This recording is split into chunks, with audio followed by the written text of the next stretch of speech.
You don't pick your disease, it just happens to you. I saw the neurologist and he said, prepare for the worst. He kept saying, I'm so sorry, I'm so sorry. I think it's MNDA.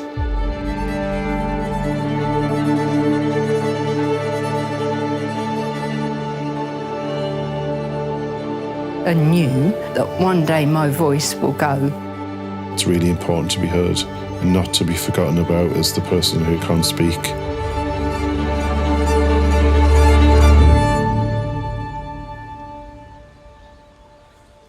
When he told me on the phone, instantly, you know, I got loads of flashes from what the future is going to look like.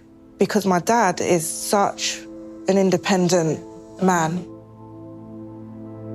I think I'm from that generation of live up and live and carry on. You know what I mean? I tend to write down what I'm feeling and not burden them with my condition. I remember it like it was yesterday.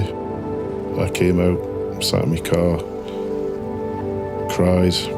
A massive bit of me died that day, and that bit will never come back. That's gone. That died with diagnosis. You're incredibly vulnerable with a voice like this in terms of expressing yourself. It's like, that's it, my life's over. I had plans, but I still have plans, okay? When I first had the diagnosis, everybody said, bank your voice, bank your voice. It is a case of thinking about banking your voice before your breath runs out. When I first was pointed towards voice banking, it was a lot of hard work to the point that I actually gave up. I seem to be spending so much time sat recording just a load of random sayings and syllables and nothing that meant anything really. It was a very solitary experience, sitting on my own doing that. And then I received my voice back. I was horrified. It wasn't me. When I heard about this book, I could actually see myself recording the book with either my children or my husband. They'd be part of it. As well as that, I've got my voice banked. This book is short and you'll read it at your own pace. You can finish recording it in one sitting or stop and continue it later. Hold that. Yeah. Got it? Brilliant.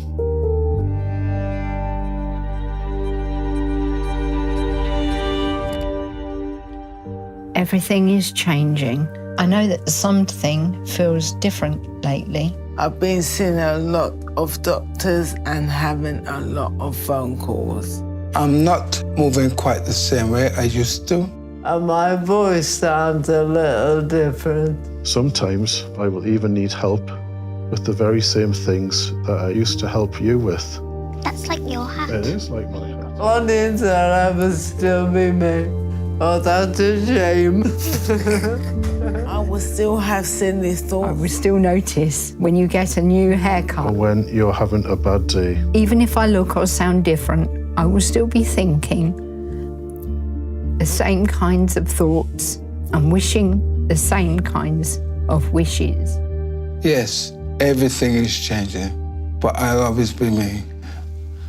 And I will always love you.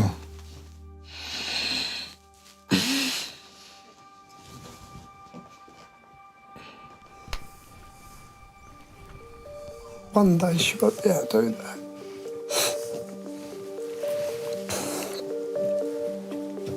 It's just about making the most of what we got now. That last verse was hard. That's the one that got me. And I guess it's easy to just say nothing. This is my thoughts. I couldn't have written it any other way. That's powerful, isn't it? You know, not just for the person listening, but for the person saying it, I think. Okay, so you're ready for this? It took about 20 minutes. That's all I had to do. Here's my first sentence I'm going to give to you. I just found my voice by reading the book. I will always be me.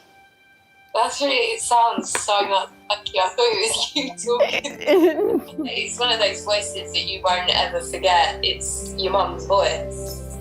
You ready? Wow, that voice is sexy.